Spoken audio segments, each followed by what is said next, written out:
Aqui no estádio Beira-Rio, o Internacional encerrou a sua participação no Campeonato Brasileiro e deu um chocolate no campeão, líder da competição. Palmeiras venceu por 3-0 e confirmou o vice-campeonato brasileiro, 42 milhões, quase 43 nos cofres no final dessa temporada, e um Inter que constrói uma base de time e um estilo de jogo importante para a próxima temporada. Eu tô aqui, ó, saindo do gramado do estádio Beira-Rio depois dessa vitória contra o Palmeiras por 3-0 e a gente fala mais sobre esse Inter 3, Palmeiras 0.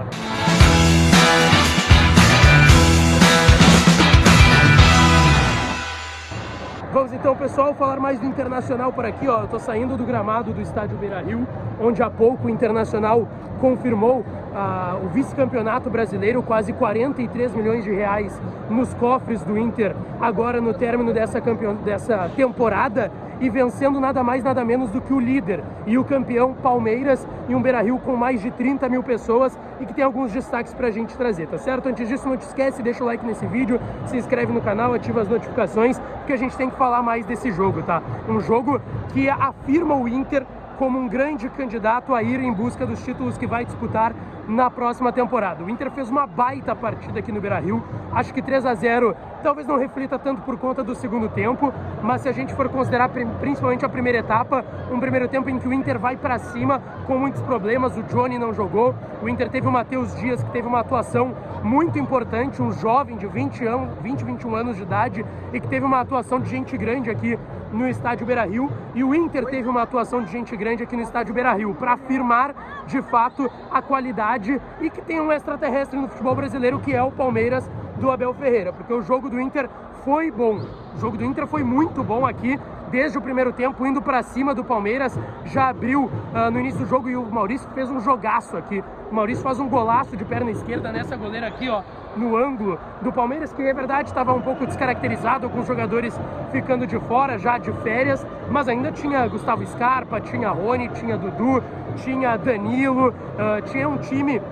que tinha na zaga o Murilo, que foi uma afirmação dessa temporada do Palmeiras, mas ainda assim o Inter foi para cima do Palmeiras na primeira etapa. O Maurício talvez tenha sido o grande destaque pelo gol e pela assistência para o Alexandre Alemão, que quebrou um jejum importante, já estava um bom tempo sem marcar com a camiseta do Internacional, acabou acontecendo aqui, ó, também nessa goleira, na última partida do Inter e dele na temporada. O Inter foi indo para cima, teve o primeiro gol que foi um golaço do Maurício, uma assistência dele pro gol do Alexandre Alemão, e depois o Inter deu uma debreada, o Inter deu uma acalmada, o Palmeiras tentava em contra-ataques, mas não criava grandes oportunidades. Vindo para a segunda etapa, aí o Inter administrou, o Palmeiras cresceu no jogo, é verdade, o Palmeiras fez algumas substituições importantes que fez com que o Palmeiras crescesse na partida aqui no Beira-Rio, mas ainda assim não foi tão suficiente. O Kehler tem uma bela defesa na reta final da partida, e aí em um dos últimos lances, uma jogadaça que começa com o Estevão, num contra-ataque puxado em velocidade, ele dá o passe em profundidade para o Brian Romero. O Brian Romero precisava desse gol, né? Ele entrou, ficou que ia entrar, não entrou,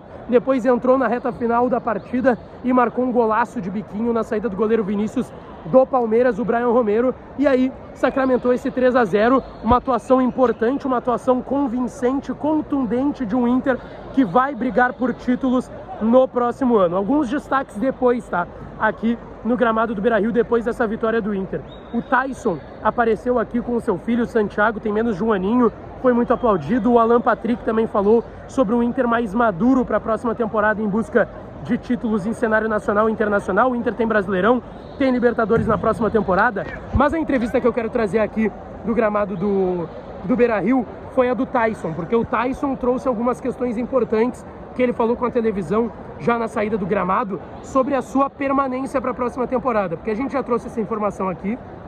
da mudança de cenário do Tyson para uma permanência na próxima temporada. Ele tem contrato até abril, porém o Tyson deixou a dúvida sobre a sua permanência na próxima temporada. Ele falou aqui no gramado do Beira-Rio, na saída de campo com a televisão, que não tem certeza, porque muitas coisas aconteceram nesse ano. Ele perdeu seu pai, perdeu seu irmão, que eram pessoas muito próximas da sua família, ele teve um filho pequeno, teve a situação da greve, que mais uma vez ele se defendeu de que muitas pessoas falaram que ele tinha iniciado uma greve, um motim. Ele mais uma vez se defendeu disso e falou que não tem certeza sobre a sua permanência, que ele terá que primeiro descansar e conversar com seus familiares sobre isso é um dos destaques, o Taison, desse jogo, não dentro de campo e sim fora dele, mas o mais importante, o Inter venceu o Palmeiras por 3-0, o campeão brasileiro, se sagrou vice-campeão, levando quase 43 milhões de reais aos cofres do Inter, e o Colorado encerrando essa temporada com o pé direito, encerrando uma temporada que tende o Inter a colher os frutos em 2023, tá certo, pessoal? Na sequência eu faço a coletiva, então, do técnico Mano Menezes, do presidente Alessandro Barcelos, a gente conversa com o pessoal na zona mista e eu trago mais pra vocês por aqui, tá certo? Um abraço e até a próxima.